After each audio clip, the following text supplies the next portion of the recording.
This story is titled, I Overheard My Brother-in-Law and His Fiancée Plotting to Humiliate Me at My Wedding. So I turned the tables and ruined their big day instead. Alright, let me start with a little background because you need to understand just how much James's brother, Brad, has been a pain in the neck for as long as I've known him. I'm Kelly, 24, and I'm recently got married, to James, who's 25. We've been together since high school, and James is honestly the best thing that's ever happened to me. He's kind, hardworking, and just an overall amazing guy. But his brother Brad? Let's just say the guy is the human equivalent of a thorn stuck in your shoe. Annoying, painful, and impossible to ignore. Brad is 27, and for as long as James can remember, he's always been the golden child in the eyes of their parents. You know the type. He's the older sibling who gets away with everything. Growing up, James told me that Brad was the kind of kid who would break something, blame it on James, and somehow get away with it every time. Boys will be boys, their mom would say. It wasn't just little things either. Brad would actively go out of his way to make James's life miserable. If James got a new toy for his birthday, Brad would take it and break it.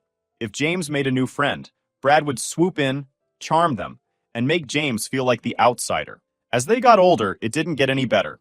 Brad would pick on James in front of his friends, calling him things like mama's boy or softy, because James wasn't into the whole macho brooding persona Brad had going on.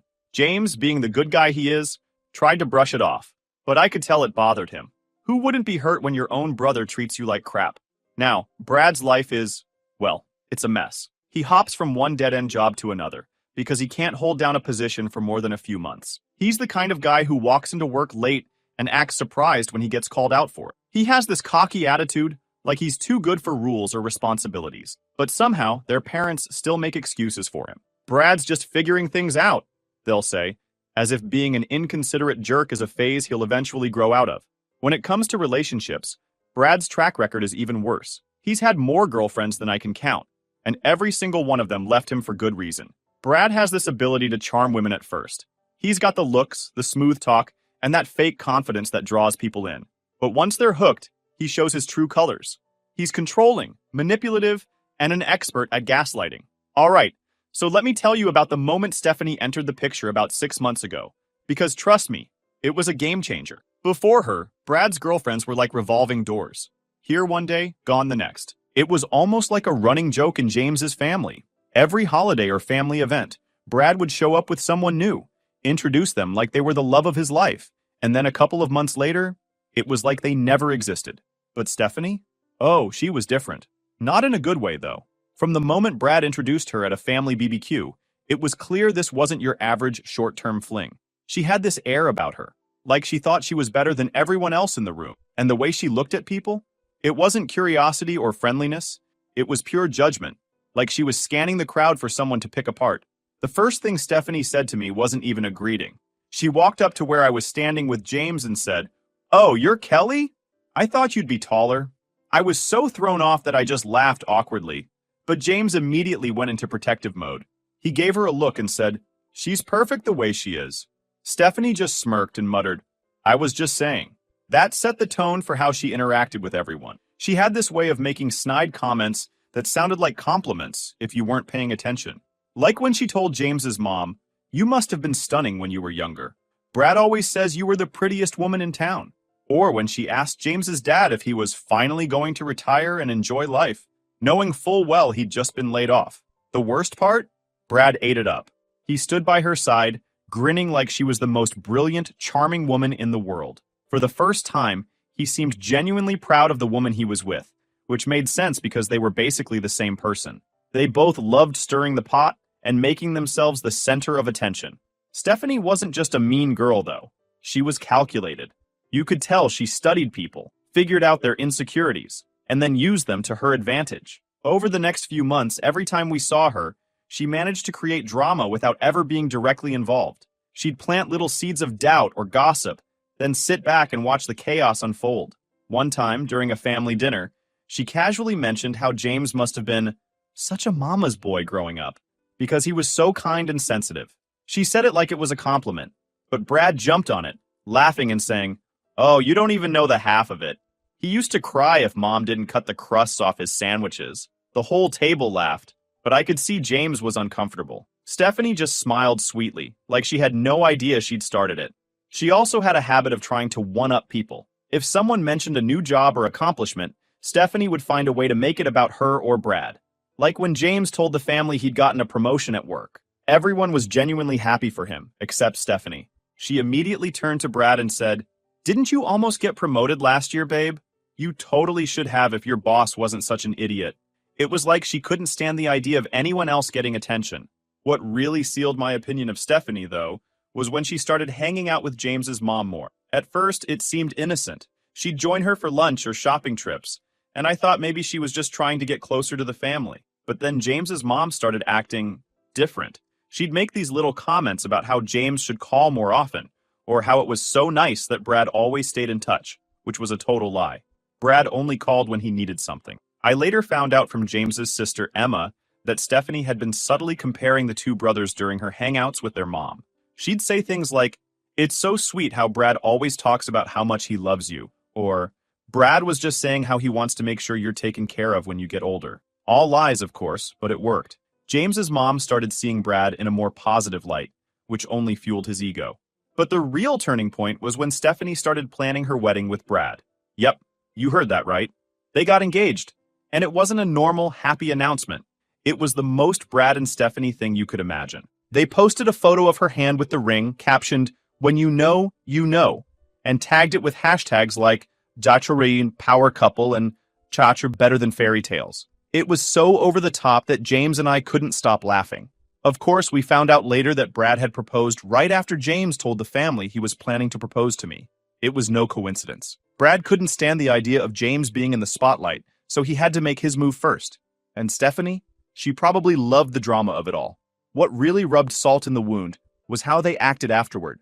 When James proposed to me, we were over the moon. But as soon as we shared the news with his family, Brad and Stephanie made it about them. Stephanie kept saying things like, "Oh my gosh, maybe we'll all get married in the same year. That would be so fun." And Brad, with his usual smugness, said, "Guess we're just a family of overachievers, huh?" Stephanie's wedding planning became her entire personality. Every time we saw her, she'd find a way to bring it up, even if it wasn't relevant. If someone complimented my ring, she'd immediately start talking about her venue or her dress. And the worst part? She wasn't just showing off. She was subtly trying to undermine our plans. One time, she cornered me at a family dinner and said, "You're going to love wedding planning. It's so stressful but so worth it. Just make sure you don't let it take over your life." Oh, and I'd avoid pastel colors. They're so overdone. I hadn't even mentioned what colors I was considering. But guess what? I'd been leaning toward pastels. It was around this time that I started noticing how little Stephanie actually knew about Brad's past. She seemed completely unaware of his long list of exes and the drama he'd left behind. She talked about him like he was some kind of saint, saying things like, "Brad has such high standards. That's why he didn't settle down before me." I had to bite my tongue to keep from laughing. High standards? The guy had dated half the county and cheated on most of them. Stephanie was living in a bubble, completely blind to who Brad really was. And honestly, I couldn't wait for that bubble to burst. If she wanted to be part of the Brad show, she'd have to deal with everything that came with it. Little did she know, her big debut was just around the corner, and it wasn't going to go the way she thought. Okay, so let's get into the good part. By now, you probably have a pretty good idea of how Brad and Stephanie operate. They're not just the type of people who crave attention. They're the kind who need to dominate every single moment, even if it means ruining someone else's. And when it came to our engagement, they weren't content with just stealing the spotlight. No, they wanted to sabotage us completely. It started at our engagement party. James and I had planned this small get-together with close friends and family to celebrate the big news. Nothing fancy, just some food, music, and good vibes. Of course, we invited Brad and Stephanie because, well, they're family, and we figured it'd look bad if we didn't. In hindsight, I wish we'd just forgotten to send their invite. When they arrived, it was clear they weren't there to celebrate us. Stephanie showed up in this glittery dress that screamed, "Look at me," and Brad had his usual smug grin plastered across his face. Within 5 minutes, they were already working the room, talking to everyone about their engagement. It was exhausting. At one point, I overheard Stephanie telling one of James's aunts, "We're so excited to get married before the end of the year. It's going to be the wedding of the century." She conveniently forgot to mention that their engagement had only happened after James proposed to me. The real drama started about halfway through the night. I'd gone into the laundry room to grab some extra napkins, and as I was walking back, I heard voices coming from the hallway near our guest bedroom. I wasn't trying to eavesdrop, but I recognized Brad's voice, and, well, curiosity got me. I stopped in my tracks and listened. It was Brad and Stephanie, and they were whispering about our wedding. At first, I thought they were just gossiping or making snide remarks, which wouldn't have surprised me. But as I listened, I realized they weren't just talking trash. They were planning something. Brad was saying, "We need to make sure our wedding is the one everyone remembers. They think they're so perfect, but we'll show them who the real stars of this family are." Stephanie laughed and said, "Don't worry, babe. I've got a plan. We'll make her think we're on her side, like we're rooting for her. Then, when the wedding comes, we'll hit her where it hurts." I could feel my stomach twist as they kept talking. Their plan was bigger than I could have imagined. Stephanie wanted to get close to my bridesmaids, pretending to be friendly and helpful, only to stir up drama between them. She even said, "I'll make sure they're so busy fighting with each other, they won't even have time to focus on her." Brad chimed in with his own idea. He wanted to convince James's parents to pressure us into inviting more people to the wedding. People we didn't even know, just to throw off our guest list and create chaos. But the worst part? Stephanie had this grand finale planned. She wanted to give a surprise speech during the reception, pretending it was heartfelt, but actually using it to humiliate me in front of everyone. "I'll make her look like a total bridezilla," she said, laughing. "People will be talking about it for years." I stood there, frozen, as they went on and on. I couldn't believe what I was hearing. They weren't just trying to ruin our day. They were trying to tear us down completely. And the way they talked about it, like it was some kind of game, made my blood boil. Who does that? When they finally left the hallway, I slipped back into the party like nothing had happened. I didn't want to cause a scene, not yet anyway. I spent the rest of the night trying to act normal, but inside I was fuming. As soon as everyone left, I sat James down and told him everything. At first, he thought I was exaggerating. "Maybe they were just joking," he said, always trying to see the best in people. But when I repeated their exact words, his face went pale. "They're unbelievable," he muttered, shaking his head. "Why can't they just leave us alone?" We spent hours talking about what to do. James wanted to confront them right away, but I stopped him. I knew Brad and Stephanie would deny everything and twist it around to make us look like the bad guys. That's their specialty, playing the victim. Instead, I suggested we let them think they were getting away with it. If they wanted to play dirty, we'd play smarter. We decided to act like we hadn't heard anything. James would keep his distance from Brad, and I'd be polite but distant with Stephanie. Meanwhile, I started making plans of my own. If they wanted to mess with our wedding, I'd make sure their wedding was the one nobody forgot, for all the wrong reasons. I started digging into Brad's past relationships. He had a long list of ex-girlfriends, and I figured some of them might still hold a grudge. It wasn't hard to find them. Social media made it easy. I reached out to a few, carefully explaining who I was and why I was contacting them. To my surprise, almost all of them were more than willing to talk. Turns out Brad had burned a lot of bridges, and these women were more than happy to help me expose him. One of them, Amy, told me about how Brad had cheated on her with 2 different women at the same time. "He made me feel like I was crazy for suspecting anything," she said. "I can't believe Stephanie is falling for his act." Another ex, Becca, laughed when I told her what I was planning. "Oh, I'm in," she said. "That guy deserves whatever's coming to him." Within a week, I'd assembled a small army of Brad's scorned exes. We created a group chat to coordinate everything. And let me tell you, these women were hilarious. The way they roasted Brad was better than any stand-up routine I'd ever seen. But we weren't just there to laugh. We had a mission. And when Brad and Stephanie's wedding day rolled around, we were ready. By the time their wedding invitations went out, I knew everything I needed to know. Stephanie was oblivious to Brad's history. She genuinely thought he was some kind of misunderstood prince. I almost felt bad for her. But then I remembered how she'd laughed about humiliating me at my own wedding. Whatever sympathy I might have had disappeared. Their wedding was set for a month before ours, and it was shaping up to be as over-the-top as you'd expect. They bragged about their fancy venue, their guest list, and how perfect everything was going to be.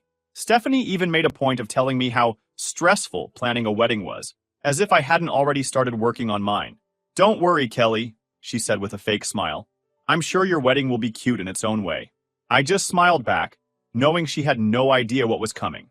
Brad and Stephanie wanted to play dirty? Fine.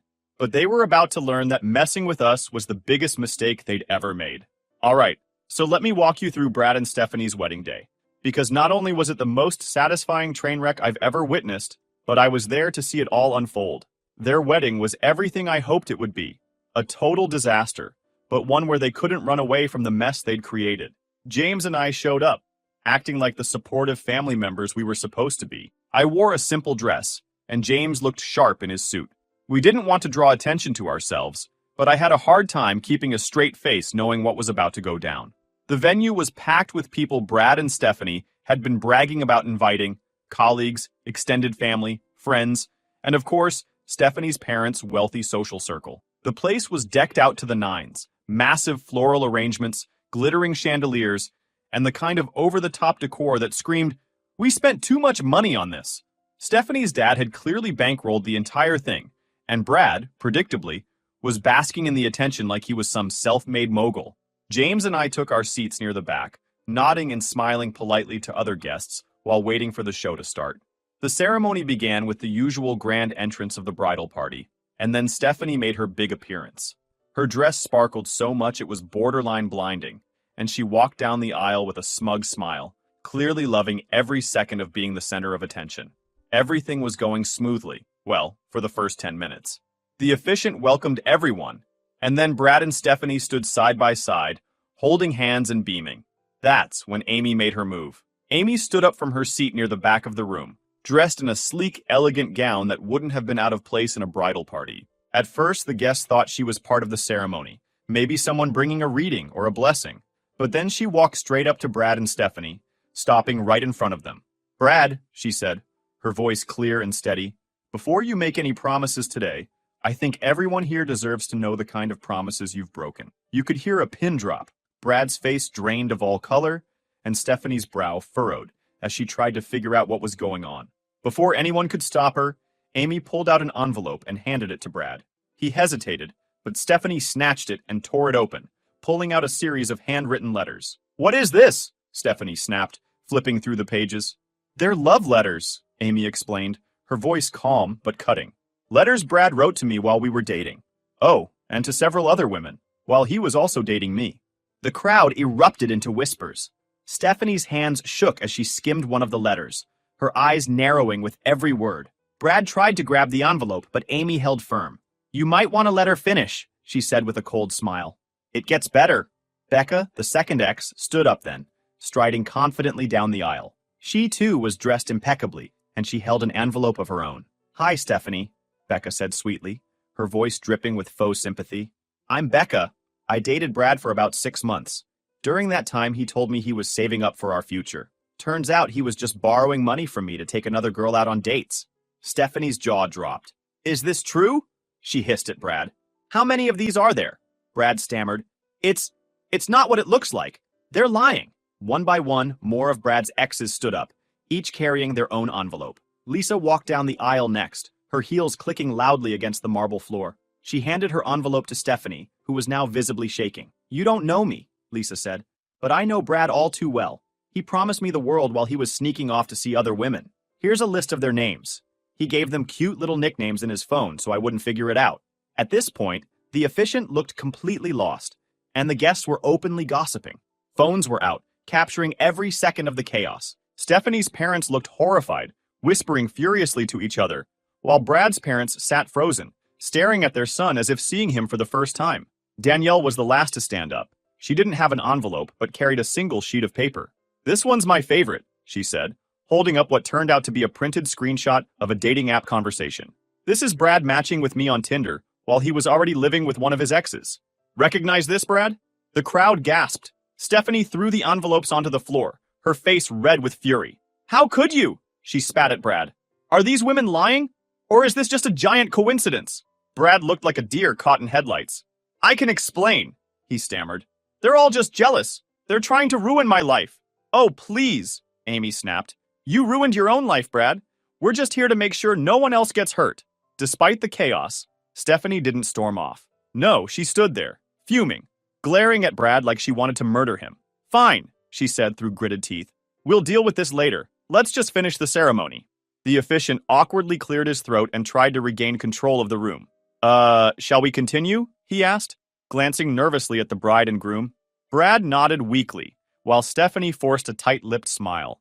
The guests were still whispering, and a few even left, clearly too uncomfortable to stick around. But the ceremony limped on, the vows rushed and robotic, and the atmosphere completely ruined. When it was finally over, the reception began, but no one cared about the couple anymore. The gossip was all about Brad's past. Every table was buzzing with conversation about the X's, the letters, and the lies. People kept glancing at Brad and Stephanie, who were doing their best to act like everything was fine. It wasn't. James and I stayed just long enough to enjoy the awkwardness before quietly slipping out. On the way home, we laughed until our sides hurt. Brad and Stephanie had wanted their wedding to be unforgettable, and in a way, they got their wish, just not the way they'd planned. After Brad and Stephanie's wedding disaster, you'd think they'd crawl into a hole and try to lay low for a while, but nope, they came out swinging, desperate to figure out how their perfect day had turned into a complete circus. I mean, I'll give them credit. They didn't pack up and leave town out of embarrassment, but honestly, maybe they should have. The first few days after the wedding were pretty quiet on our end. James and I carried on as usual, trying not to laugh every time we thought about what had happened. We didn't hear a peep from Brad or Stephanie, but the group chats were buzzing. Apparently, everyone in their social circle was talking about the X's, the letters, and the sheer audacity of the whole thing. Stephanie's parents were furious, not at Brad, which they should have been, but at the humiliation they felt in front of their fancy friends. By midweek, the silence broke. Stephanie started posting vague, passive-aggressive comments on social media about fake people and how she'd never let anyone ruin her happiness. Brad, on the other hand, wasn't subtle at all.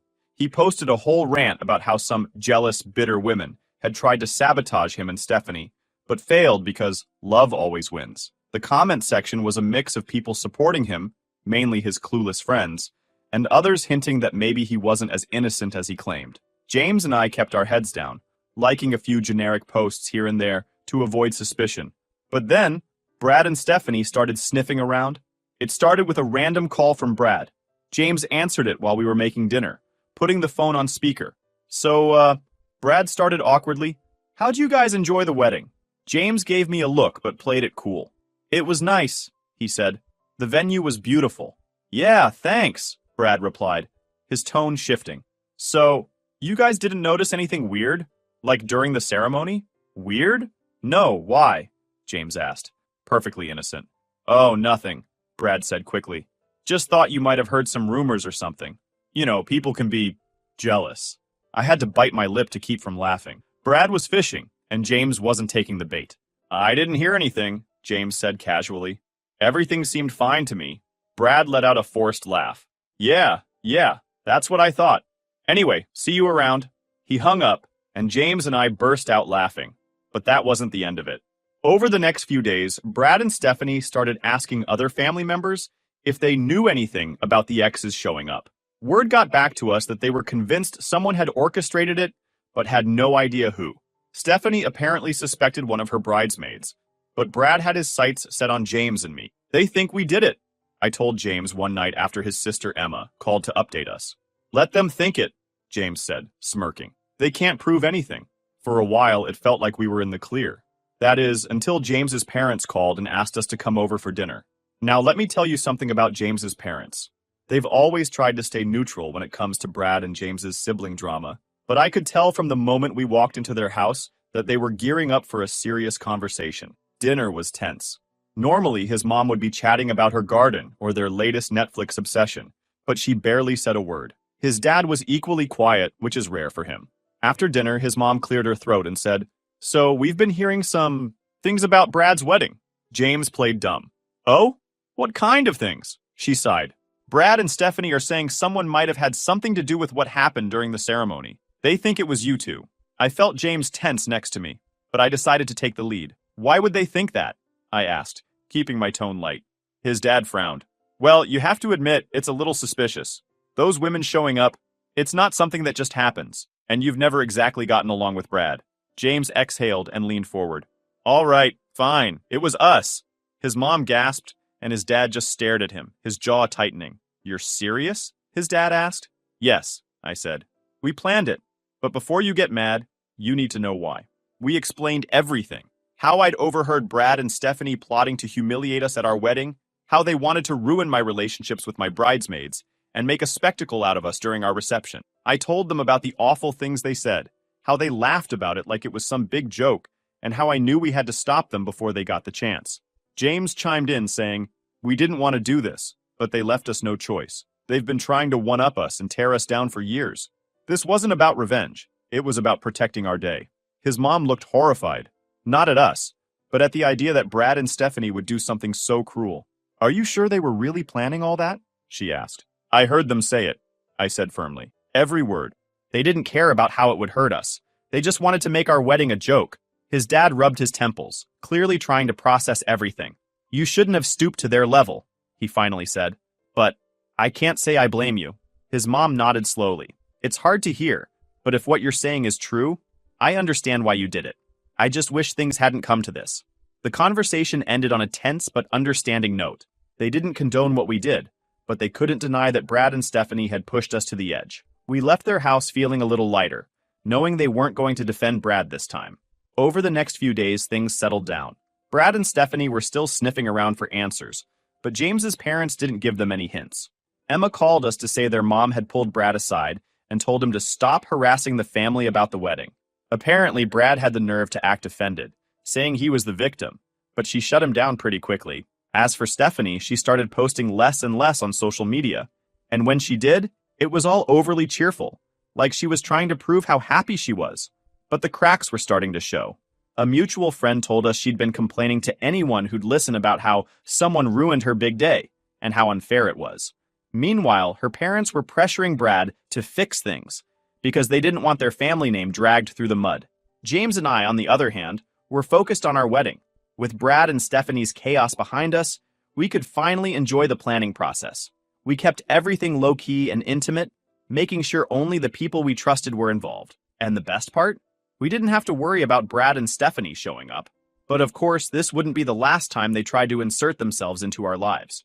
They had one last trick up their sleeve, and while it didn't go the way they planned, it made for an unforgettable finale. It started with an odd phone call. James got a message from an old coworker he hadn't spoken to in years, congratulating him on the wedding and saying, "I'm looking forward to seeing you both there."